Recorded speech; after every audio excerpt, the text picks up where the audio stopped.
we have already covered 5.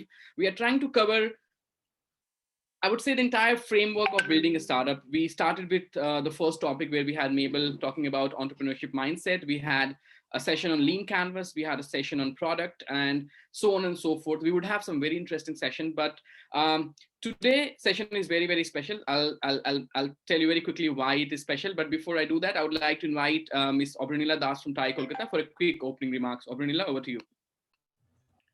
Thanks, Ravi. And welcome everyone to another session by TiE Kolkata. I am Aubrey Das, manager TiE Kolkata. This is the 5th session that we are having, and we have Mr. Pallav Nadharni with us, and of course, Mr. Ravi Ranjan, founder of Starting Up with Ravi Ranjan, is the moderator for today. So, Ravi, over to you now. Thanks a lot.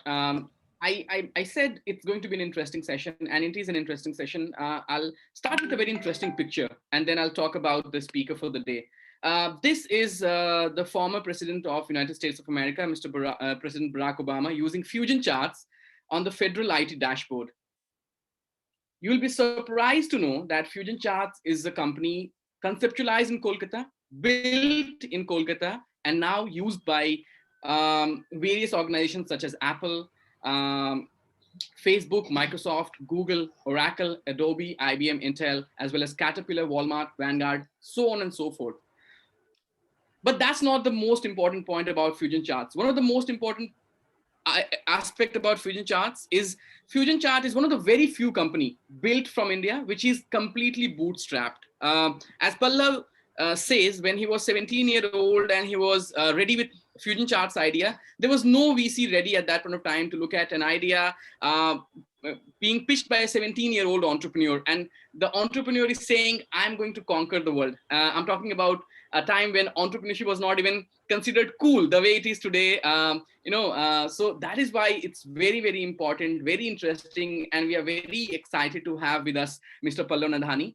Pallav started Fusion Charts at the age of 17 without any external funding, and it scaled to 28,000 customers. And when we say customers, it's all businesses, some of the biggest businesses in the world.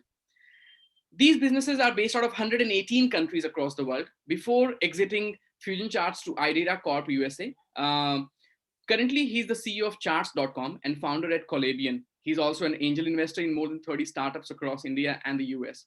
Pallav holds an MS in computer science from the University of Edinburgh, UK. He has co-authored multiple books, including one on combining the power of Flash and .NET called Flash.net in 2002, and has written several technical articles for international journals ever since. He was on the cover of Forbes 30 Under 30 in 2014, among many other business journals. He loves traveling, poker, and food. I think there's one thing which is common, Pallav. I love food as well. Not poker so much, but certainly food. Pallav, we are very excited at TiE Kolkata to host you today. As we mentioned, this is a very interesting session where Pallav would be walking us through the evaluating a startup idea, which is very, very crucial. And I think there can be no better person than Pallav to take it ahead with us. Pallav, the floor is all yours. You can start with the presentation, and then we can also have some questions from the guest.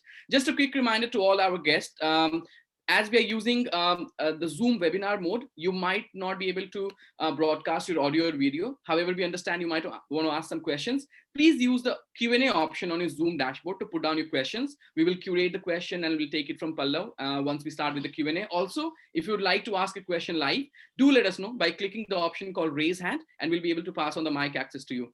Once again, welcome, Pallav, and look forward to hear from you. Thank you, Ravi. Thank you, Neha. Thank you, Abranila. Great to be here. I have very fond memories of Calcutta when I started there, though for the last 10 years, Bangalore has been home. But yeah, Kolkata was the start of my journey. So, and thank you everyone for attending. I know it's a Saturday evening, so probably I'm between you and your beers in the evening. So we'll keep it short. The way I intend to structure this session today is I have a short presentation, which I'm going to be using as guidance to talk about the topic of how to evaluate startup ideas. At any point in time, at any slide, if you want me to pause or you have a question like Ravi said, please raise your hand or just put the question in the chat panel, and we can then directly address it right at that point instead of having to wait till the end. So with that, let me start sharing my screen. Quick check if you can see my screen. All good. Yes. All good. Perfect. So today we are going to be talking about how do you evaluate startup ideas. And here I'm putting the hat of a founder and an investor. Sorry, more of a founder and less of an investor. So the topic here is, hey, if I am a guy who's looking to start up my own company, how do I go about a first principles approach with some tactical frameworks applied on it? The first disclosure, I only have expertise in B2B software products, so most of this presentation is in context of that, my learnings from Fusion Charts and a couple of other software companies that I've built. This may or may not apply to every other business out there, especially for businesses which are in the tangible world.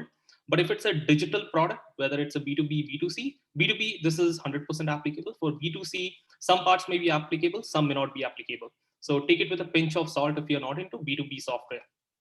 So before we go into evaluating startup ideas, I wanted to sort of quickly jump into why do people do startup? And I've seen different reasons, both wearing my investor hat, ecosystem hat, and also founder hat. I mean, some of us start with the problem that we want to solve, something that we are passionate about. That's a great reason. Some of them want to make a dent in the world. I mean, that's a great eventual outcome.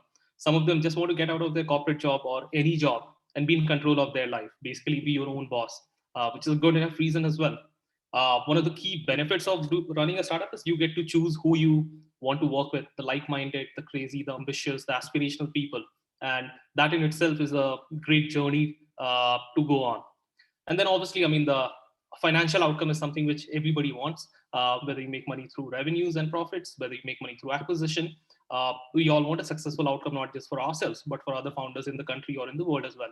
And yeah, maybe some of you want to be famous and leave a legacy. And all of these are great enough reasons to do a startup. And each startup basically starts as an idea. I mean, there are stories of, hey, two guys drinking in a bar and suddenly you come up with the idea. The joke goes, no good idea started on a salad meeting, but to each one his own. But the crux of the matter is, even if a startup is an idea, eventually it has to become a viable business. Otherwise, it's just a hobby. And a hobby cannot be considered as a startup because that's not a business. So when you think about evaluating a startup idea, we cannot look at it from a lens of, hey, let me just look at this idea. Is it cool enough? Is it interesting enough? Because when you're evaluating a startup idea, you are basically trying to figure out, can this idea be converted into a viable business? So we have to look at this from a very holistic point of view. From this idea to a viable business, what are the things that I need to consider and not just the coolness of the idea? So what does a viable business mean? Again, remember I'm talking in context of a software product. So in that context, a viable business is where you are building a product which is very useful to a lot of customers. You can get your distribution, which is sales and marketing. You can get your pricing correct so that you have scalable and sustainable revenues. You're able to continually acquire more customers in a predictable and cost effective way, and so that you can keep your unit economics right. Your customers are happy using your product, and in fact each year they probably pay more for using your product, either by expansion of seats, expansion of licenses, or one of the other multiple revenue streams that you can create. And then as a startup or as a business, you have to keep defending yourself from competitors, other incumbent players. So how do you defend yourself, and how do you build a moat around it? And then finally, once you're on that trajectory, how do you expand into new products, markets, and basically anything which helps you stay relevant and grow further? So these are the things which is basically about business viability. So if I go back to a slide here, we are talking about from an idea to a viable business is what we are trying to figure out. Is this idea going to be a viable business? And this is what defines what a viable business is. So now in this life cycle of idea to business viability, you have these many different steps. So as a founder, when you're thinking about an idea, it starts with a market or an industry. You are either a customer yourself, you have domain expertise in a market, you have built something where you have used it for yourself, which is basically eating your own dog food to solve a problem.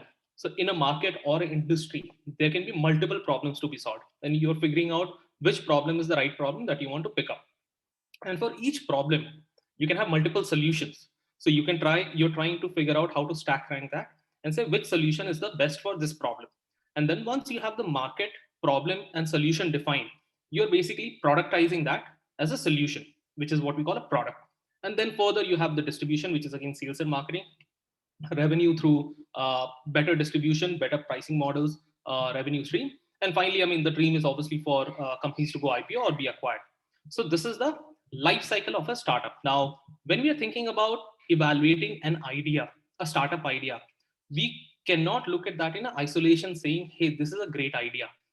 All ideas look cool, but is that idea a viable business? Is something you have to look at it from this lens, from each of these brackets.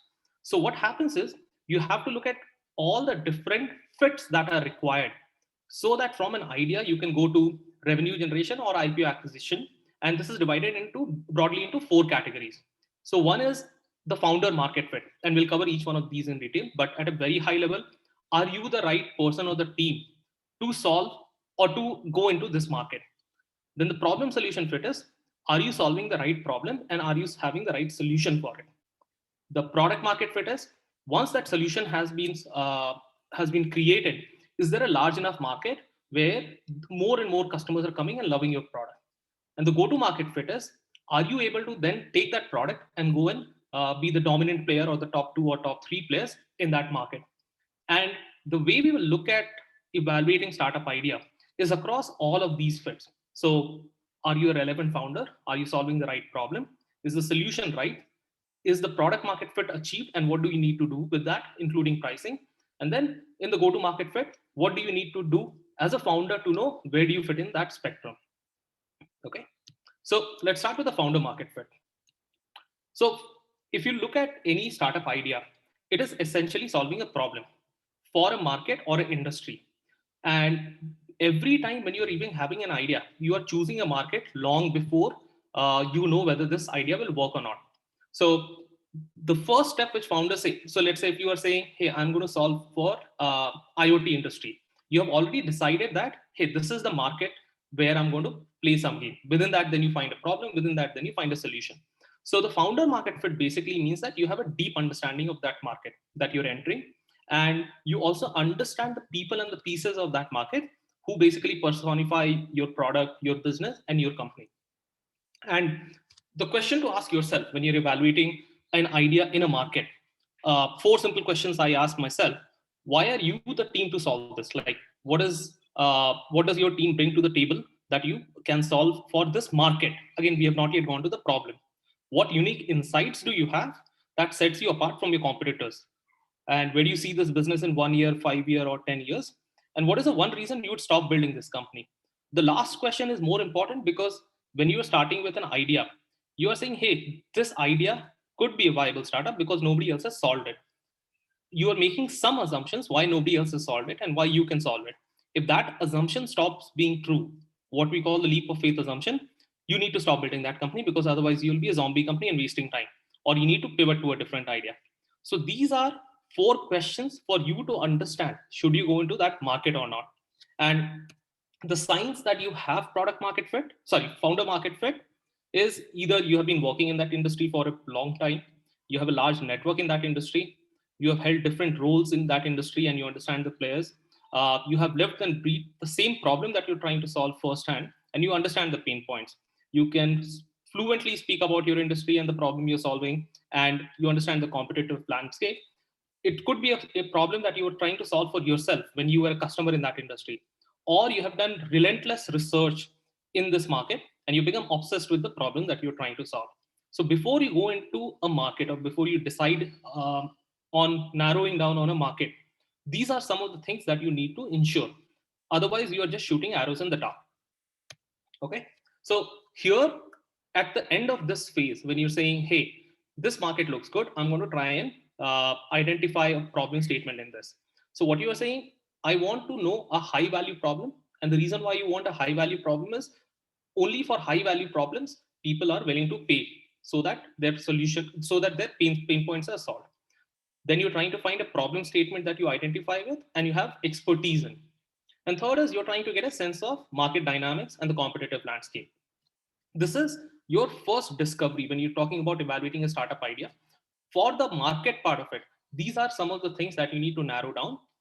If you already have an idea, you can backtrack and say, hey, which market? What are the things I know in that market? If you are trying to find a new idea, you can start with the market and then look at some of these.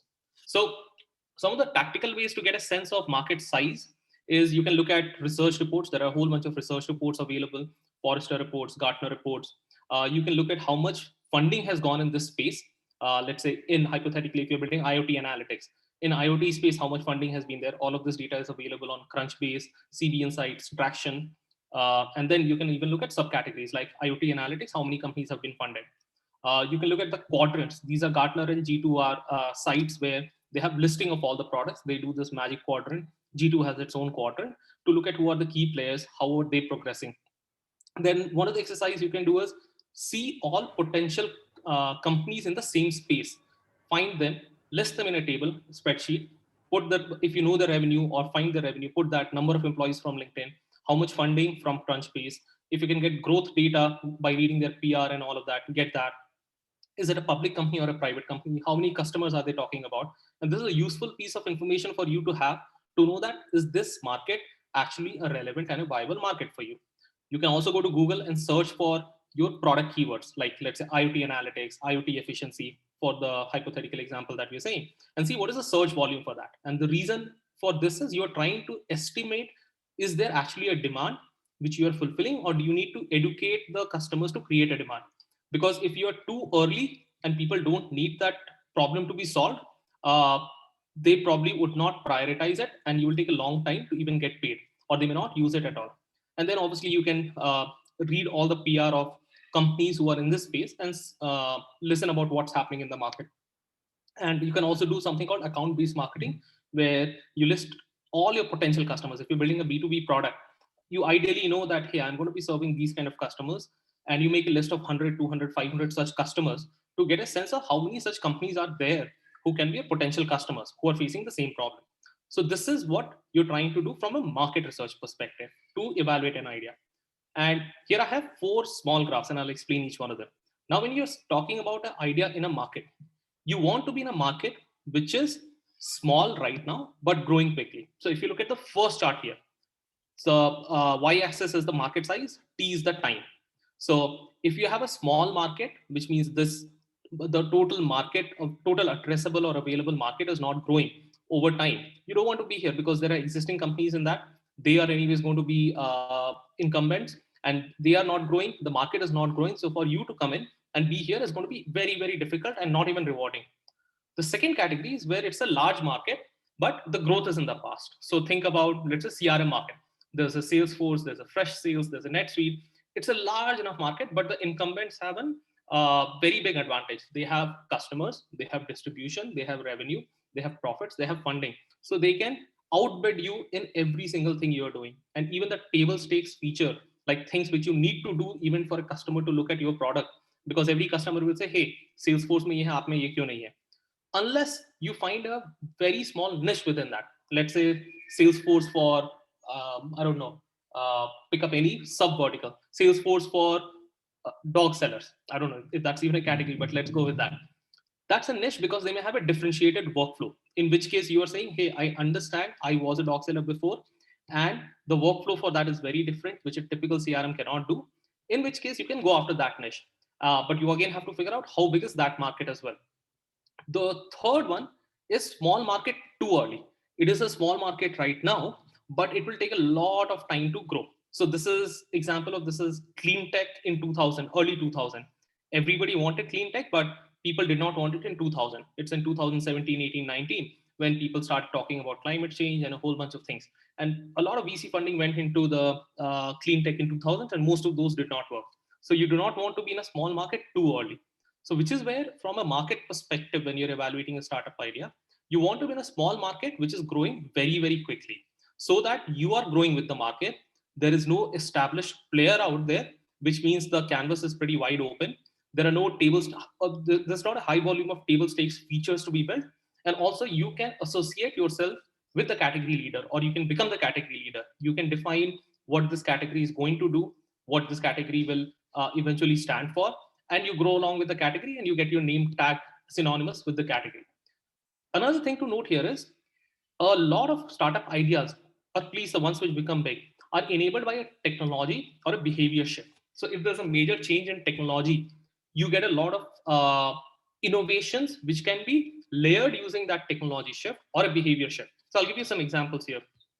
So if you look at behavior shift, social networking, even before Facebook, there was MySpace and all of that. And but those did not catch up as much because Facebook seeded the audience with a captive audience and users shifted their lives online.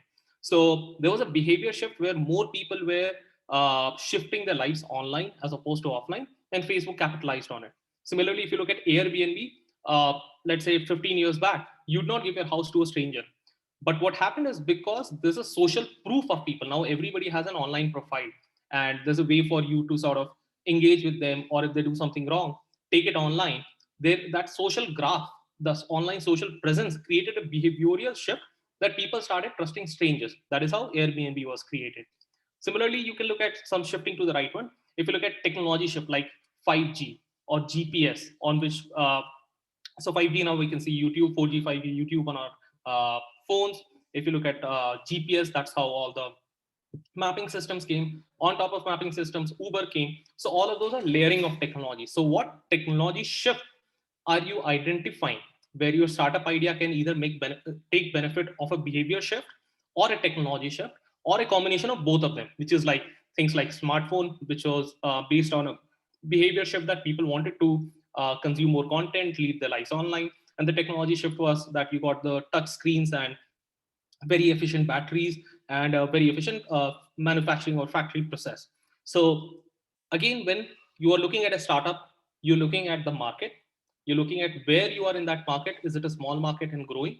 You're looking at some of these behavior or technology shifts, and then you're trying to create your understanding of how will you fit in. That is the market side of it.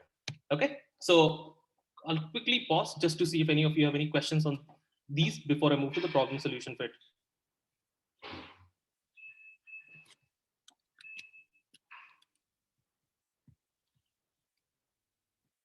Okay.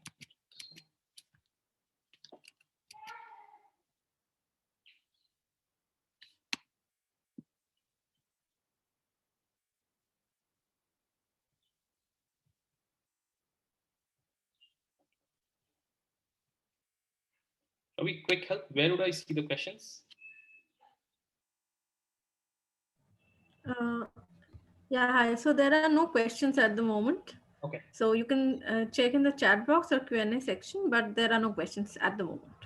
Okay, so I'll keep the Q&A open on the side just so that I don't miss anything. Or just do me a favor. If a question comes, just let me know. Then I'll open this window. Yeah, Otherwise, it's sure. collapsing. Sure. All right. So we've covered the founder market fit. Why, if you are the right founder for that market, is the market large enough? Is there a shift in paradigm that you're looking at? Now, once you've figured a market, you have to figure out what are the problems in that market and which problem are you trying to solve, and is that the efficient solution for it? That essentially is problem solution fit. So problem solution fit is a stage where you have an MVP, which is a minimum viable product, and you have a core group of happy and referenceable customers. This may not be a very large group, but a small group who actually identify with the problem.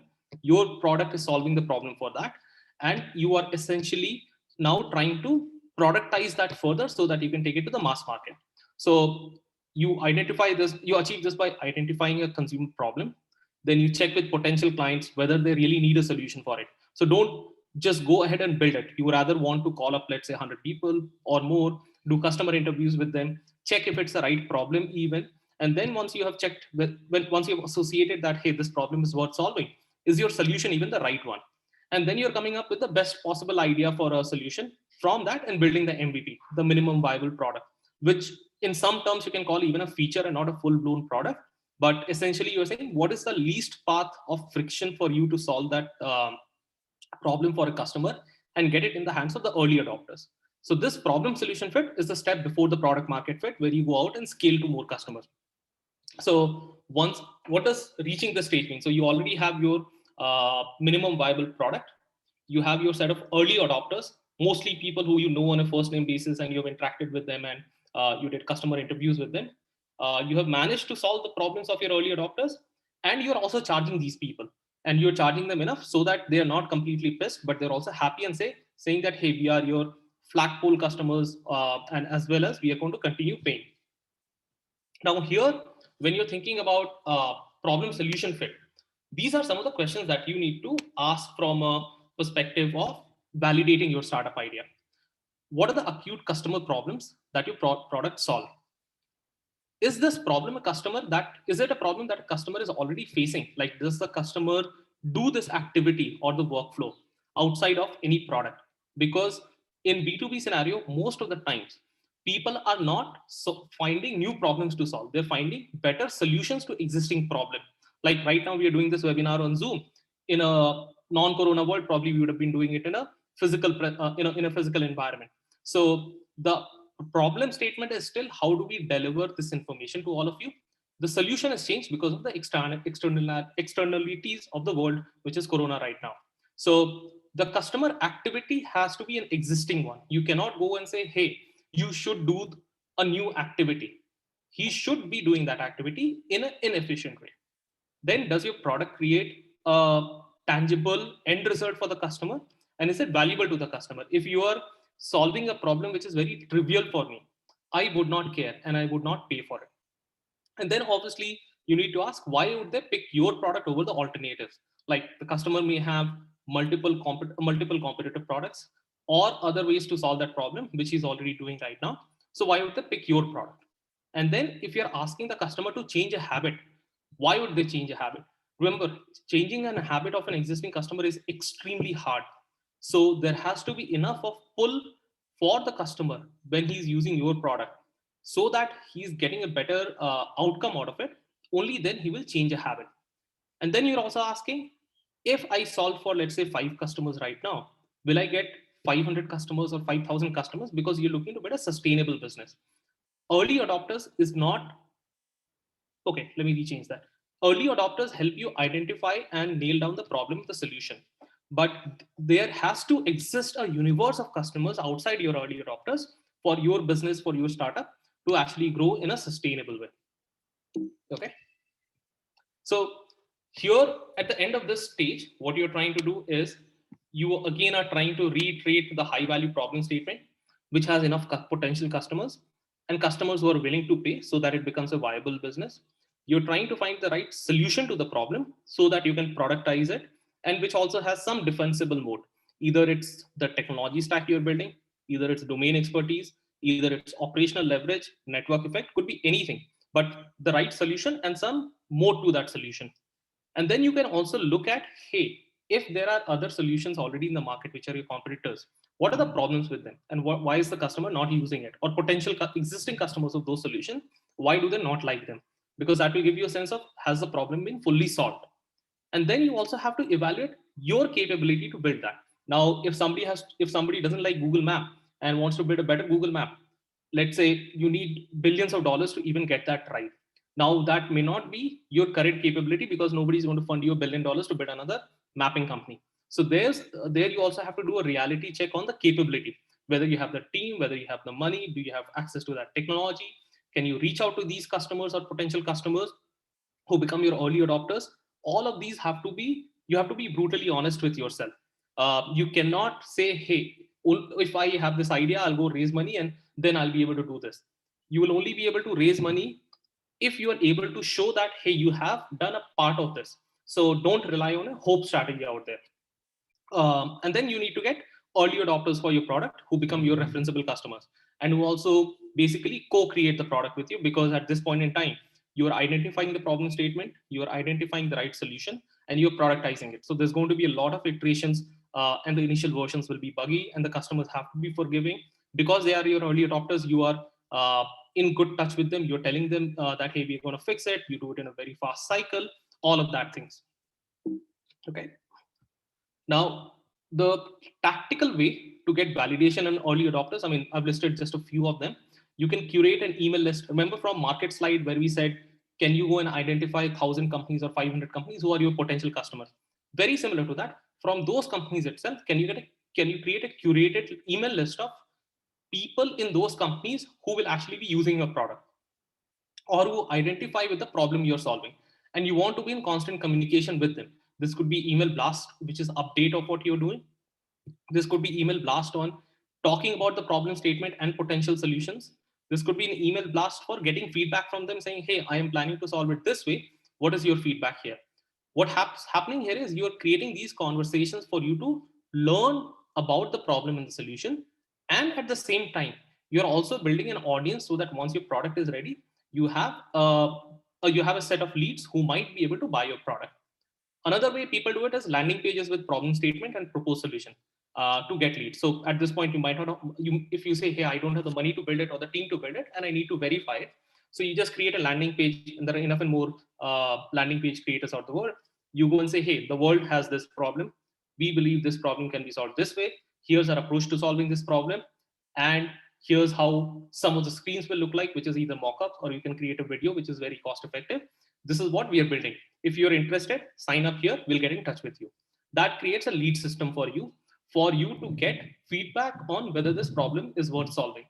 And you can also run Google AdWords. So people who are searching for those product categories, they can come to the landing page. If they find your approach relevant, they can also get in touch with you. There are a whole bunch of product launch sites like Product Hunt. Even on Twitter, people launch their products. Angel List, Beta List, Hacker News, where you can go and launch your products to get early adopters or feedback from early adopters. You can also use LinkedIn communities. There are a whole bunch of communities where they talk about specific things and which could be a relevant target audience. So go and find those. Another way is also to look at G2, which is a site g2.com or getapp.com, where all the B2B software in the world or all the meaningful B2B software in the world are listed. And those are divided by categories and subcategories. So go and see all those products, go through the review of each one of them, where customers give feedback, public feedback. It's like Amazon review, any e-commerce review on that product. And you can get a sense of where those products are good, where those are bad, what are customers of those products looking at. You can even see split of, hey, what kind of products are being used by enterprises, mid-sized companies, prosumers, or consumers, or SMBs as well. So all of that information is out there public for you to learn from what other companies have done. So this is how you get the early validation and the adoption. Again, remember, the intent is to validate a startup idea, take it live with the least amount of capital or effort required, get reviews, increment, then scale. So we are still at the problem solution fit. So couple of things I want to mention, like when we are thinking of an idea, what are the things you should be beware of? Uh, don't solve small and rare problems. And I'll cover this in the next slide. Don't build complex products and give them away for cheap unless you have millions of customers like a Google Map or something of that sort. But in B2B, typically your customer set itself is limited.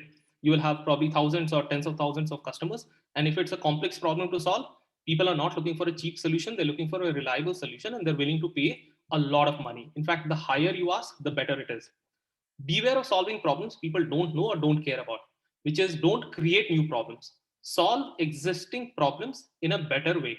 And even better, solve problems which are high value problems, because that is the only way you'll get them to open their purse. And beware of solving problems you can't experience yourself.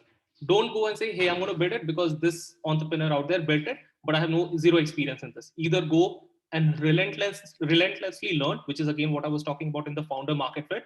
You have to have the founder market fit for a problem within that market to be solved. Otherwise, if you're considering of approaching that as an outsider without enough research, that will not let you understand the nuances of that particular market or the problem itself. So remember the first thing I said, don't solve small and rare problem. So this is a 2x2 matrix. So here, x-axis is how frequently does a customer have that problem. And the y-axis is how big or small is that problem to him. Let's say cancer is a very big problem for humanity. Let's say a mosquito bite is a small problem. But if a mosquito bite is a small problem, but it happens very frequently, you still want to solve that problem. You create those roll-ons or good night or whatever that is. In the software world, let's say a small problem is a to-do list, but one uses it very frequently. So that's still a valid problem to solve. If it's a big problem and a rare problem, it's still a problem to be solved. Let's say your annual tax filing. It's a big problem. It happens only once a year, but people are willing to pay for it. If it's a big and frequent, that is something which is your gold mine. Let's say email, building a Gmail of sort. It is a very big problem because you're talking about infrastructure, you're talking about email services, and people use their email very frequently. So that is a great area to be in. A small problem, which is rare, is something you don't want to solve, because here it's low value problem. people use it very infrequently, they won't value your product and you will not get the money for it. So this is one of the tactical frameworks you can use to evaluate your startup idea as well. Okay. Uh, so on the problem solution fit in B2B, remember, most of the time the alternative to your product in the minds of your customer is not your competitor's product. It is simply inaction. चल रहा है चंगा सी ये नहीं चाहिए अभी. That is what inaction, because they are used to status quo. Or the second closest competitor you have a spreadsheet. If you look at a majority of B2B products, if you look at project management, it can be done on a spreadsheet. If you look at HR management, can be done on a spreadsheet. If you look at accounting, technically can be done on a spreadsheet as well. But once people move out of that phase, or where they find things to be more complex or too much collaboration required, then they find for an alternate solution, which is your product. So don't focus on just your competitor. When you're thinking about the problem solution, you have to find high value problems where the customer has an intent, or he's feeling a lot of friction using the current process or using a spreadsheet. Okay. So, I mean, this is just a meme I put up here. This is your potential customer. This is your product. You're not selling your product to your customer. You are selling the idea of the customer being successful, somebody who can do rad shit. This is what a successful startup looks like from a product perspective. So this is the problem solution fit. Again, to recap, founder market fit. Are you the right founder for the market? Products problem solution fit. Are you solving the right high value problem? And are you having the right solution for it? And then are you getting it to enough early adopters for you to get feedback? Assuming both of those have been done right. Now what you're looking at is you're looking to scale beyond your early adopters. You're looking to satisfy more diverse needs of customers. You're trying to create a sustainable and a predictable system. That is what we mean by product market fit. So product market fit is basically being in a good market with a product that can satisfy that market. You start with the market, problem, solution, your product, which is your offering, in a way where enough and more customers beyond your early adopters still love your product. And here you're looking for a scalable and sustainable business model. This is where you start thinking on how do you scale your business, what pricing models work out, what distribution models work out, which again will come in the growth as well. So when you're looking at evaluating a product idea, you have to always remember the early adopters, while they are great, it has to scale beyond early adopters for you to reach product market fit. And how do you reach product market fit, or what are the signs of it? High level of satisfaction by a large set of customers, expanding product features iteratively, so that more and more customer requirements can be satisfied as long as it's within your vision of the product and the company. Very high product usage. I mean, where people, again, it's not the small and rare, but mostly you want people to use the product at a high frequency relevant to the use case. High retention and low churn rate, because you don't want a customer who came to your product, paid for it, and then not using your product because he or she did not like it. I mean, that's probably that's the absolute worst, which is why churn rate is something which is very important. And then obviously you're looking at sustainable revenue growth, whether it's through pricing tiers, higher pricing, better engagement, better onboarding, more conversions, all of that. And here at the end of this stage, essentially what you want to narrow down on, who's your ideal customer. So if for every startup idea, you cannot say the world is my customer. It means you don't know jack shit about what you're doing. It has to be very, very narrowed down. Let's say if you're building IoT analytics product, you should be able to say, we are going to sell to mid-size factories who have at least 3 plants, which are at least having 50 machineries like this, typically doing a revenue of this with probably a 10% IT budget. That is how clear you want to be, because you don't want to be your sales guys to be wasting time on talking to people who have no interest, are too early, don't have the budget, or don't even understand the problem statement. So which is why this ICP has to be very clear. We call it the ideal customer profile. You also want to have a one sentence articulation of your product. Very simple, very dumbed down. There's a good book called The Mom Test on this, on how to get this right. It cannot be buzzwords. It cannot be, I mean, if you say AI driven, ML driven, this, the end customer doesn't really care. He wants to solve his problem. How you solve it is not his concern, as long as you solve it good enough and it's priced competitively. And at this point, you're also trying to figure out pricing tiers and models. Now, why pricing tier and model is relevant when you're evaluating a startup idea? If you see that all your customers, or sorry, all your competitors are extremely low priced and none of them are profitable and they're just living on VC money, you may not want to get in that market. One, because there's already enough players. B, nobody is having a pricing as a leverage out there. And in B2B, you should be able to raise price year on year, because if you're delivering more value to the customer will pay you that much money because you're actually solving their problem. So this pricing tier and model at this point, one in the product market fit stage, one is for you to be able to help grow sustainable revenue. But even at an idea stage, you are looking at pricing, potential pricing, and pricing of competitors to know, is there actually a real business to be done? Another thing is the buying model of the customer. So let's say when you're evaluating a startup idea and you're sitting in India and you say, I want to sell to the government in US, they would not buy your product directly. Now you have to go through a GSA approved reseller. B, if your product requires physical demos, knowing the, let's say, the officials in the government, doing that face to face, but you don't have the money to do that, or you don't want to do that, then your startup idea is not in sync with the buying model of the customer. So if you are a guy, if you're a technical guy building a product for developers, you are like, hey, developers, go and search online. I want to build a product, put it online, do some online marketing, write a lot of content so that developers can come and search my product, try it, then directly buy it by swiping the card. In which case, I don't even have to talk to them on the phone. If they have a support request, I can reply over email. Then you are saying my persona as a founder and the way I want to run the business is in sync with the buying model of the customer. And that has to be very, very clear. Yes, you can evolve it. You can hire VP sales once you have money. All of that is true, but that is in a future stage. So unless you know the buying model, unless you can enable that buying model for your idea, you will not be able to go further than maybe getting the first few customers, even if in that case, probably those might not be relevant customers. Another part is about the effective onboarding process, and I'll talk about this in the next slide. You want your products to be, see, now most of the software products in the world are getting more consumer centric.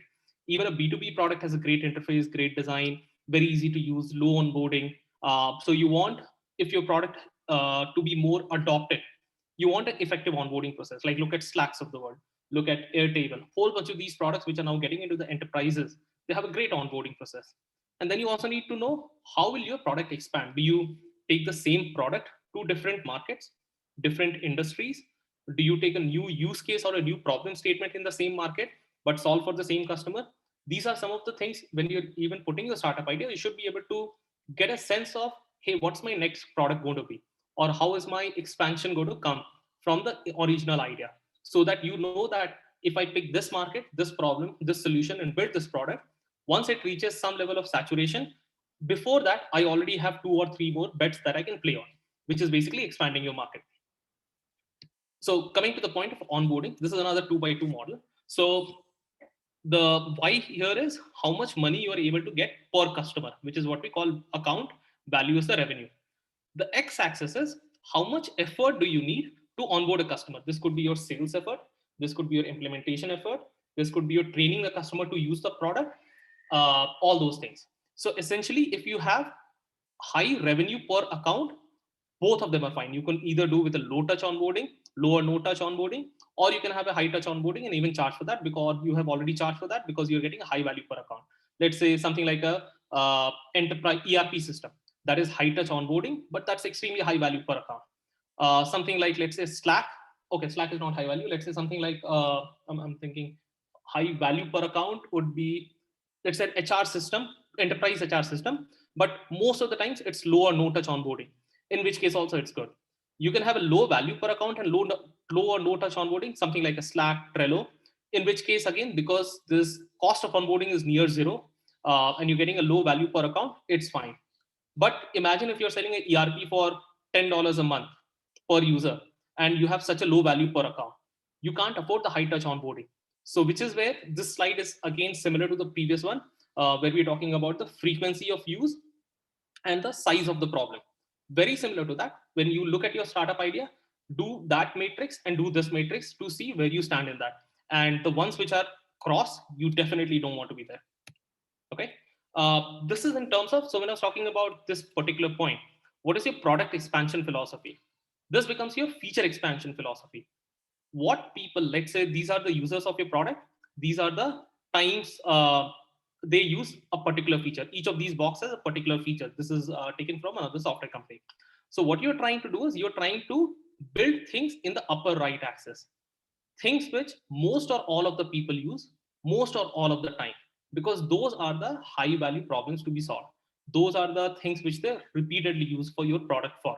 And as long as you are in this quadrant, people will have a recall for your product. They think that you are delivering value for the product, and which is why they'll continue to pay for that product, and you'll get more and more things. So that is again, so we just finished the product market fit. So founder market, are you the right founder? Problem solution, are you solving the right problem and the right solution with the early adopters? Product market is when you took this product from early adopters to a lot of customers and all of them love it and you have a high NPS score, low churn. Now is the time for you to do the go-to market fit, which is how do you now get a dominant market position, market share, and how do you scale your organization from a salesperson, founder hero salesperson to a repeatable growth machine. And then here you have to figure out what is the right model for you to okay, I see a question here. Okay, so I'll just stop here. So the question is from Surya. What is meant by onboarding? So onboarding could involve a lot of things. So if you look at a system like, let's say, Salesforce, onboarding there means first ensuring that you have created the right user account for each of the sales guy. You have created the right workflow, whether it's through customization or through the visual drag and drop builder. You have gotten in existing data of from previous Salesforce or Excel sheet, sorry, previous CRM or Excel sheet into Salesforce. You have set up the analytics and reporting correctly. You have connected your email systems well enough for it to work with Salesforce. You have trained all your users who are the sales guys on how to use Salesforce. Onboarding is from the point a customer has agreed to say, okay, this looks interesting for me to use, to actually getting him to use. Whatever comes in between that is called onboarding. This could differ from software product or category to category.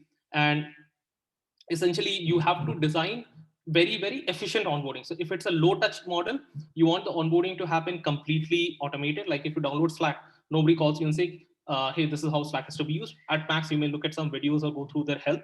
uh, or if you are building a very complex system, in which case you have to get a lot of things, like there's a lot of pre-feeding. Like if you look at business intelligence, that system cannot work before all the data, all the models, the right KPIs and all are there, in which case the onboarding is a much more complex process. But because there's a much higher buyer commitment saying that we need this as a very critical piece for our organization, in which case the onboarding is more elaborate. I also see another question. How do you differentiate an MVP from a prototype? So from a from a wordplay perspective, doesn't matter. MVP itself has multiple definition. Now they're calling it minimum valuable product, minimum viable product. There's a new concept called minimum usable product. Essentially, the crux of the matter is a problem which a customer has, a solution which you are delivering, you are productizing that just enough so that the customer can solve his problem. At this point, you're not adding the bells and whistles. You are going to add that bells and whistles slightly later on. Let's say user management, enterprise security, all of that. So this MVP or prototype, in some cases, like if you talk to designers talk about prototype as a wireframe or a screen where you can just see, maybe interact with them, but it's non-functional. An MVP is functional and it solves a actual problem of the customer. May not be in the most elegant way, but it still works. And the reason why a customer is going to use that non-elegant product is because the alternative way of solving that problem is much less elegant. So he's like, this is better than my current way, even if this is not the best. I know this will become best because there's a team working behind it. Let me give them a shot. Okay. So I think we've answered both questions. Attendees, if you have any further question, you can raise your hand, or either you can ask in on the chat box as well.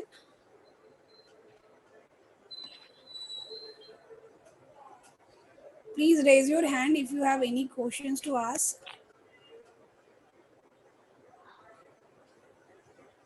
Okay, there's a question on, would you be sharing this presentation with the attendees? Yeah, happy to. I can send it to TiE Calcutta team. You can Yes. request from them. Yeah, sure. Okay, so if there are no more questions, so I have just the last section. This will take about a couple of minutes, and then you Sure. can have the rest of the questions.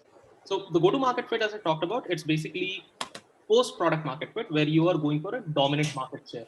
Here you are trying to build a scalable and repeatable growth engine. And here, the thing which you have to figure out when you're having a startup idea is what is your distribution model? Is it going to be a sales-led distribution model, marketing-led distribution model, or a product-led or a hybrid?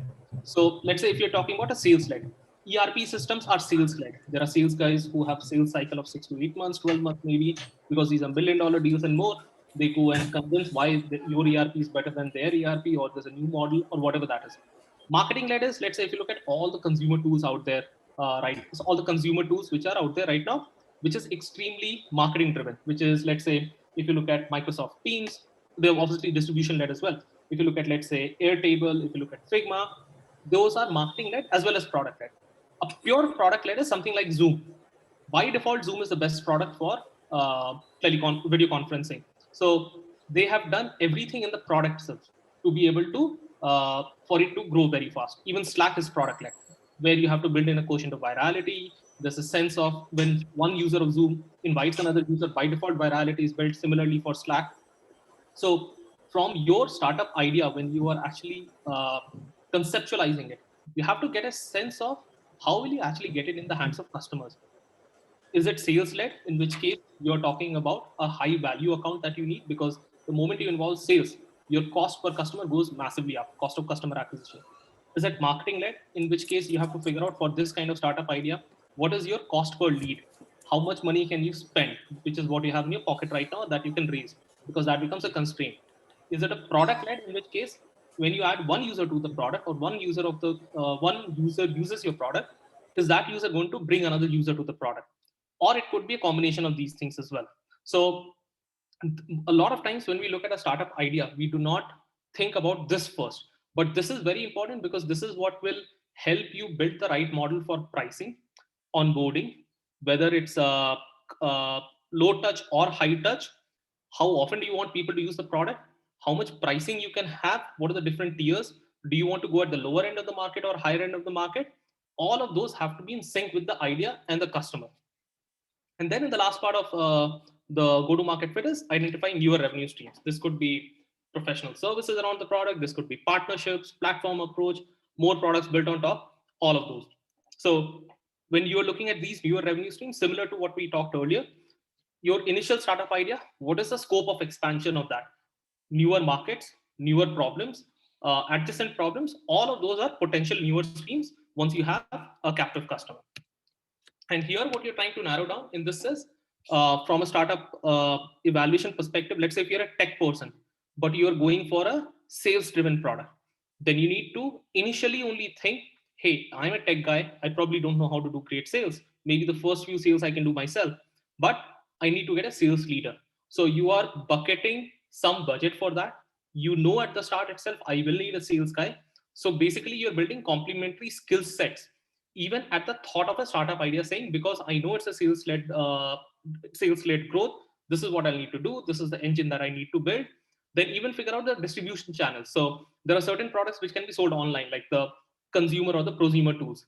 Think about Airtable, Figma, Canva, Trello, Atlassian. But there are certain products which cannot just be sold online. Think of Oracle database. All of those have different distribution channels and costs.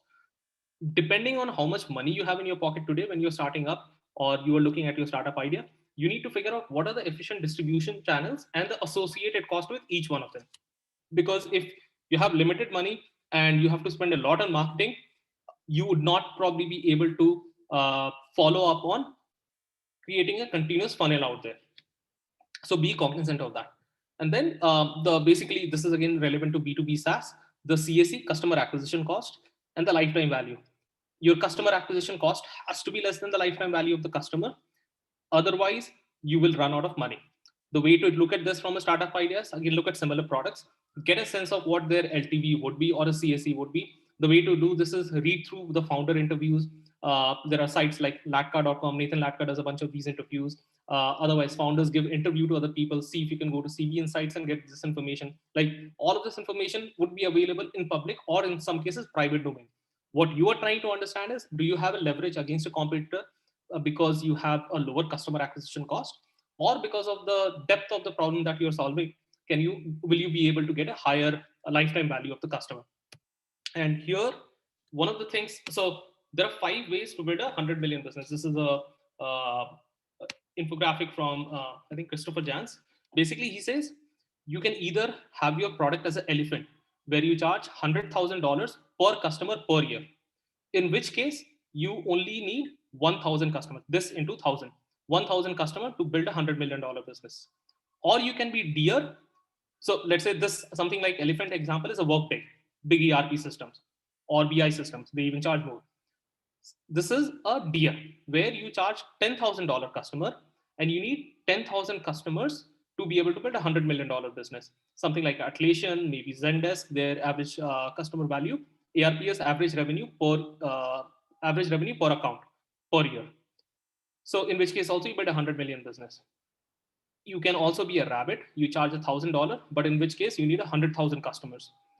Then you can be a mice where you charge $100 per year, in which case you need 1 million customers. Or you can be a fly or a bee where you get $10 per customer, but you need 10 million customers. Now, the thing to note here is the moment we said 10 million customers, it means you need to have maybe 100 million potential users of your product or who are using your product for you to get 10 million customers. Because the average conversion rate is about 4 to 5%. So we are even talking higher. In a B2B environment, extremely difficult. This is probably more like a prosumer, probably something like a Dropbox. I think even Dropbox is here because they charge $99, in which case you're looking at, let's say, a million customer. So when we talked about the market in the first part, and when we talked about the problem and the solution and how that is leading to the pricing, this pricing tells you how many potential customers you need. So this pricing and this number of potential customers gives you the total revenue of the business. So if you're selling a $100 product where the entire market has probably 5,000 customers only, that's not worth playing unless you want to sort of use that as a starting point. So in the market, you need to find the right market and then price it accordingly, and then you can actually see where the revenue pipeline comes from. So my last slide is basically this. We started talking about how to evaluate startup ideas, and there are three lenses to it, three vectors to it. Viability, which is can it make money? That is what we talked about in the entire presentation today. Feasibility we did not talk about because that is your capabilities on technology, ability to solve that problem. Is it a research driven problem or not? That is a feasibility, which I think most of it is either about the right expertise, right team, and availability of capital for you to deploy that. And the third thing we talked about is desirability. Are there enough customers? Do they want this problem to be solved? Will they pay for solving this problem is part of this. But this trifecta of viability, feasibility, and desirability is how you evaluate a startup idea. So that's pretty much it from the content side. Happy to take questions. We have some questions in chat bags. How do you categorize go-to-market fit? How do you? Okay, I did not understand that question. Manoj, can you please expand that? Hello. Yeah, Mr. Manoj, are you there?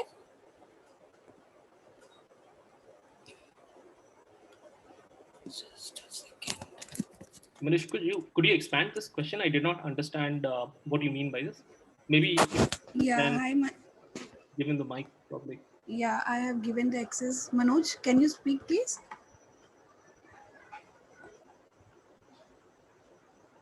I guess he's unable to hear out. I don't know.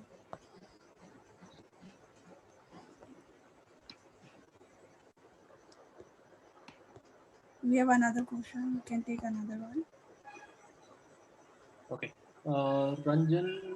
Ranjan sir is asking, can you share some thoughts on how to price the product? So there are so if I have to give you a short answer, it is very nuanced. If I have to give you a slightly longer answer, this is free book on the web. There's a PDF available. It's called Don't Just Roll the Dice.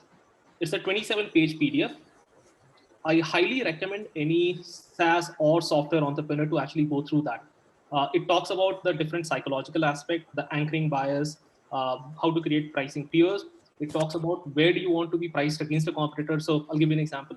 If you are a CRM, because Salesforce is the market leader, you cannot go beyond a market leader because people will be like, if I have to pay so much, I must as well go to Salesforce. Unless you are a niche where you say, I'm a Salesforce for dentist, in which case the dentist says, okay, I'm going to save, let's say 10 hours a month compared to Salesforce. what I charge to my customers, my clients is maybe $100 an hour. This is probably worth that extra price because which it saves me. It also talks about, so then you also have to think about the recurring part of it. uh, how much do you want it to be recurring? Do you want a training cost? Sorry, do you want a setup cost or not? So it's a function of product. If it's a high touch onboarding product, you will have a multiple layers to it. You will have a license fee, you will have a customization fee, you may have a training fee, you may have a setup fee. Then it also depends on, do you want to do it monthly or provide a discount on annual? You're looking at competition, you are saying, can you charge more than them? If then, how is it going to be perceived? Then within your pricing tier, you're trying to create tiers where you're trying to create an anchoring bias, where the highest price you don't expect people to buy, but that makes the other tiers look cheaper. So all of this is covered in that book. Don't just roll the dice.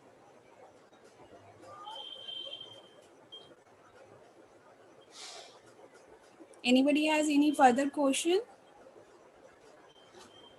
I guess there is no questions. Subham has Yeah, raised. we have. Yeah. So Abhay has a question on which one comes first, scaling the team or finding new customers. That depends on, so I would say three things. When you say team, is it GTM team? In which case, scaling the GTM team is ideally when you're starting at the product, getting into the product market fit. Second thing is, what you as a founder initially you want to do the initial sales, because once you hire a sales team, so as a hero founder salesperson, when you go into a meeting, you can talk about 20 things. You can go off the script, you can talk about all the features, you can talk about find real-time connections with the potential customer. But what the sales team, once they come in, they need a script. They need top three things why your product is good, top five objections, and what is to be replied to them. So what you're trying to do is your founder sales hat, you're trying to get all these steps and the answers, codify them, then give it to the team. So maybe your first one or two sales guys would be more of a quasi founder type who are not just running on a script or a code, who are more, let's say, who, are, who can adapt to chaos. But once you scale the team, you need people who basically follow a protocol.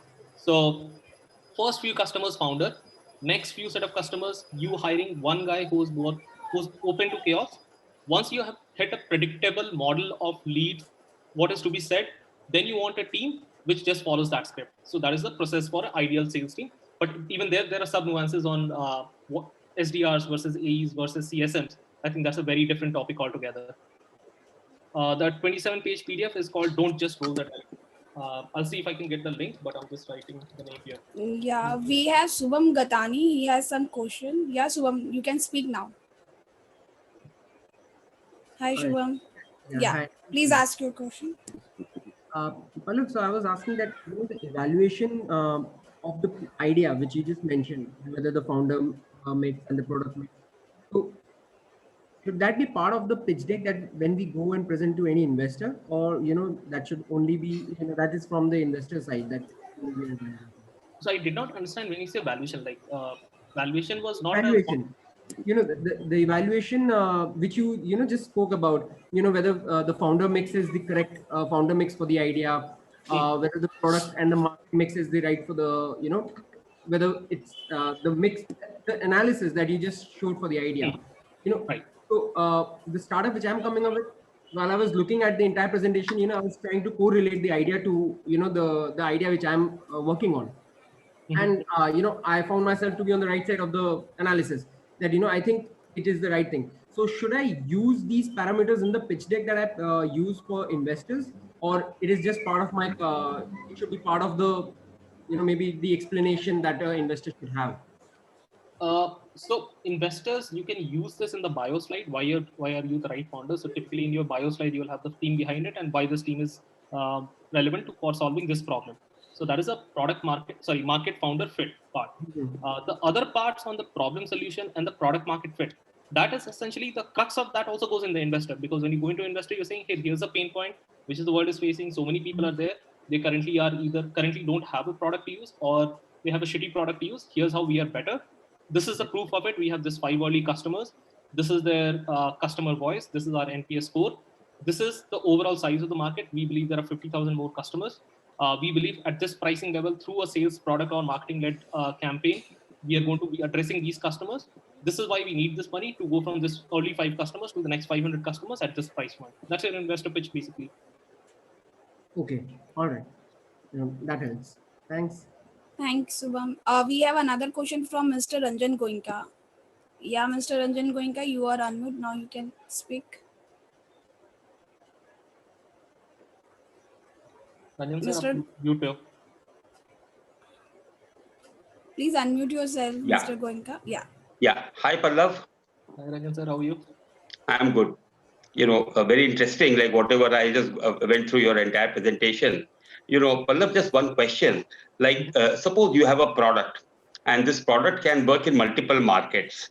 But, for each market, like probably you have a different marketing cost and product cost probably is the same. But, when it comes to, onboarding, including the marketing part, the cost is much higher. So for different markets, is it the right strategy for the same product to have a different pricing?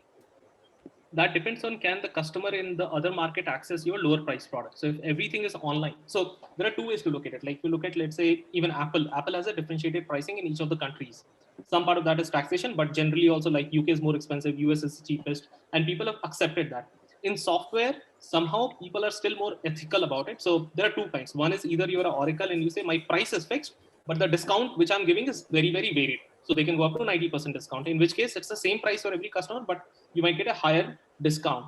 Then there's a contract-based pricing where you say, I'm going to add A, B, C, D, E. If it's, let's say, a high value problem and a high onboarding with a lot of different components. Like if you look at a BI tool may say, okay, you don't need data collection, you don't need data ETL, like let's say different components.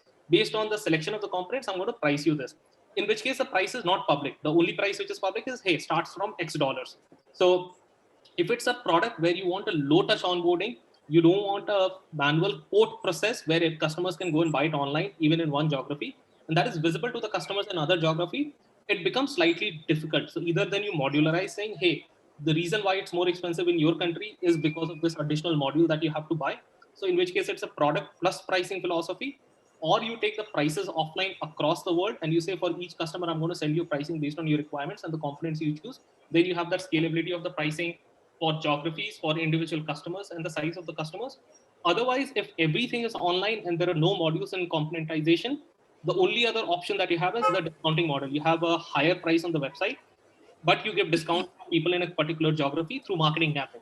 But the downside of that is if the competitors are at a lower price in the geography where you are selling at a lower price, if customers come and see that pricing on your website, which is higher, they might be ticked off because they may not have access to the coupon code. Okay. So, any other question do we have? I guess no. Can I ask a question? Of course. Hi, Pallav. Hi, Bhaiya, how are you? All is good, yes. Thanks. I just want to understand here, when we are talking about India as a market, yeah, and a product specifically developed for the Indian market, a lot of times people end up doing pricing based on the thinking that it will be do it yourself. But in my experience, most of the consumers in India, I'm not talking about the tech consumers, but a little non-tech consumers, especially like the incumbent businesses, they are, though you expect them to be do it yourself and you priced according to do it yourself, but they are never do it yourself, right? You end up piling up costs to actually serve them, and it finally becomes a completely fully serviced offering. So what do you think? I mean, in India, should you start pricing high, and if people get to start using it, then you price low, or you start pricing low, and then if you find that people are not being able to adapt to it, then you increase the price? What would work better for Indian market? So we'll have to, I think, so I have not built for Indian market, so I'm probably not the best person to answer it from a personal experience perspective, but looking at, let's say, some of the investments that I've done or some of the companies that I know as friends. So if you look at Indian market now, SMB Indian market was a no-go earlier, complete no-go. Like a lot of people have burnt their hands. But now if you look at what's happening with Kirana Tech, Dukan and all of this, Khata Book and all, they have completely flipped the model. They said, hey, it's for free. It's an app. Everybody's doing it for themselves. But they are not paying for the app usage right now. Eventually, these guys will have, so for them, the problem for the customer was solving accounting, but the value they're going to extract is they're going to create this system of records to allow lending to them. Essentially, every data company becomes a lending company at some point in time. So in which case that it was a very product and marketing driven strategy saying cost is free, let customers use it, they get all the data. Our business is going to come through lending, in which case people will have to pay and people are okay paying that money. Then if you look at not a SaaS business, it becomes more of a media business then, in a way. It becomes a banking business, pure banking, fintech business. Then if you look at, let's say, companies like companies in the phone to like the digital IP, cloud telephony companies, basically. Like there are a whole bunch of those who tried to do it. They tried sales driven, they tried marketing driven. Some part of those work, but some did not. Now, what I have seen, so now even if you look at, let's say, restaurant tech space, the larger Indian customers actually are okay paying for both the product and the implementation. It's the smaller customers who don't want to do either. They don't want to pay as well, and most probably they will not use it as well, unless it's a very strong need for them. But what is now changing for the SMB, at least what I'm seeing is a lot of people, obviously Corona happened, a lot of people, because of them being comfortable with apps, they are starting to pick this up. But can this be priced? Can a real business be built out of, or a scalable real business? I wouldn't know. I think it's too early to say. But will they pay for a service layer? Very difficult, because they don't want to pay for the product itself only right now. I know. Yeah. Thanks. We have another question from Mr. Shreyans. I have a product and we are building it for the American market.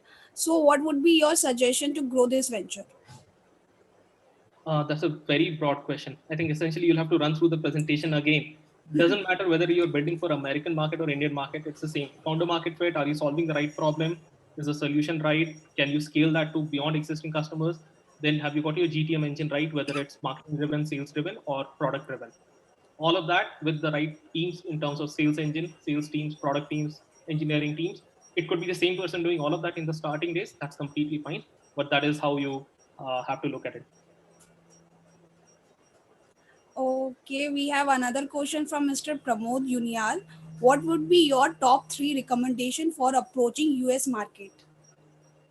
That again depends on the product category you're building. See, again, there's no one US market. There's a US SMB market, there's a US mid market, there's a US enterprise tech market. That's a like if you look at the horizontal layers, then you have vertical things. You can sell to the government, you can sell to the BFSI sector, you can sell to, let's say, other startups or tech companies. So depending on what product you're building, for which SMB, mid market, or enterprise, for which particular industry or a function, and what is their buying habit. Remember, one of the points in my presentation was you have to understand how your customers, the persona, buys that product. So if it's an HR manager buying an HR tool, will that person just look at an online demo and buy? I don't know. Maybe post Corona, yes. But will a developer look at an online product and instantly buy as long as he can get to try it and use it? Absolutely. So the buying, the cognitive effort or the cognitive process of the target persona and how they buy, not the logistical thing. Logistics is, do I pay by credit card or bank wire? That's a very separate thing. Or do I pay monthly or quarterly? That's a very separate thing. The cognitive process behind the buying process. Who all are involved in the buying decision? Is it a committee? Like if it's a BI tool, it's a committee because you need IT, security, CXO teams, all of those teams. If it's a ERP, again, same thing. Is it a committee decision? Or is it an individual product, individual team decision? Let's say HR tool, maybe the HR manager and maybe the one of the CIOs or CEO. Or is it an individual decision, developer a tool for himself saying, okay, I'm going to use it, then maybe more developers will come.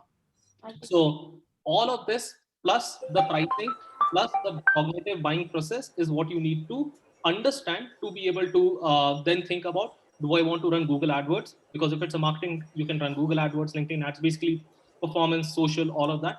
If it's a sales driven, do you want inside sales or outbound sales or feet in the street sales? That again is a function of your product pricing point, the customer buying behavior.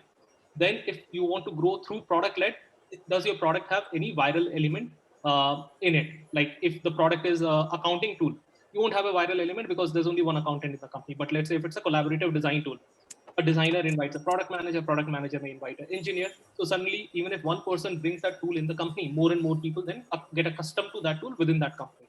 So all of these need to be taken into consideration before you go on setting a strategy for getting into the US market. Yeah, Pramod, I have unmuted you. You have a question, right? You can ask. Sure. Thanks, Pallav. That was very helpful. So to your question, yeah, it's a B2B SaaS product, and the target is US SMB market, and we are an IoT platform.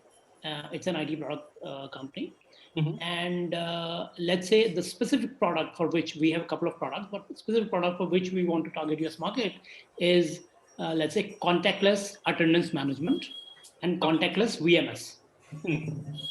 And we believe that SMBs, and we do have about 35 odd customers, some of them abroad, but we believe US is the right market for us. And we are not going to US right now because we thought let the product mature in a few geographies, because you understand US market is a bit finicky about this. Right. So now we believe over next couple of months, product will be fully ready to take on that kind of market. And therefore, I am mulling over various approaches to reach US market. So SMB. And is it a hardware product? Sorry, hardware plus software, or a software only product? Okay, it's a software primarily, but there's a hardware layer on top, which is optional. Okay, but yeah, what would be, so can a person frictionlessly adopt this product? So one is obviously okay. So in which case it's like any other SMB product. I mean, if you look at, let's say, Zoho, if you look at Freshworks, any company which is selling to SMBs in the US, it's a standard model. You need to figure out. So in this case, I'm assuming there are certain kinds of SMB or certain subsectors of SMB, whether it's vertically sliced or horizontally sliced. Say people with X number of offices, Y number of people, Z in revenue, this particular industry or function, or having this particular pain point that you have to slice and dice. Second, then you have to look where they look for software. So is it something where they're actively looking out? In which case, are they searching for certain Google keywords for which you can advertise? Or is this something that you educate them? In which case, you have to build a educational content. When I say educational content, as in like thought leadership content on how this will help them, which is again propagated to the curated audience, LinkedIn, Facebook, Google Ads, whatever it is, maybe articles in magazines that they read, online magazines, YouTube videos, all of that. So educational content, you're trying to tell them, hey, this kind of thing exists. Harvesting an existing need means that they're already searching for solutions, in which case you're doing performance marketing straight up. And from there, you're essentially getting them onto your web page, landing pages, whatever, convincing them you are the right guy. Give them a demo of the product, which is a trial period. Then have that funnel from the demo till the point they pay. There are different levels of engagement, whether through a drip marketing automation, or if it's small, right now even a person can call them, hey, you're using this, and then basically run that engine as a funnel. I'm sure, Pallav. I think that resonates. Very, very helpful. Thanks a lot. Got it. So do we have any further question? Any other question? I guess no. So thank you so much, Mr. Nadhani, for a wonderful session today we have. TiE Kolkata is pleased to have you as one of the speaker for TiE Kolkata Bootcamps. Now I would like to thank our annual sponsors, Tata Teleservices, Chetis.com, Diadem, Cashless Bazaar, 10 Downing Street, banking partner ICICI Bank, and communication partner 1X Solution. Abhishek sir, if you want to give any vote of thanks. No. Thank you, Pallav. I'm always thankful to you. So thanks for taking out time for coming here. So I won't repeat that how thankful I am so much.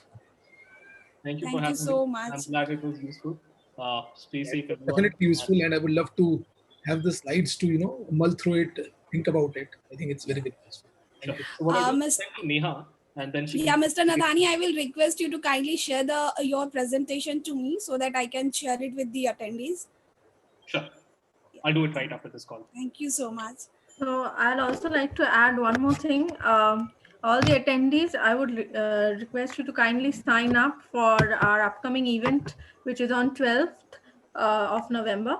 And we have Mr. Sampark K. Sachdeva with us. He's the founder and chief mentor of Sampark Se Sampark. And we have an open webinar on tips and tricks to give your LinkedIn journey an absolute makeover. I'll share the link right here with you so that you can register for the event right away.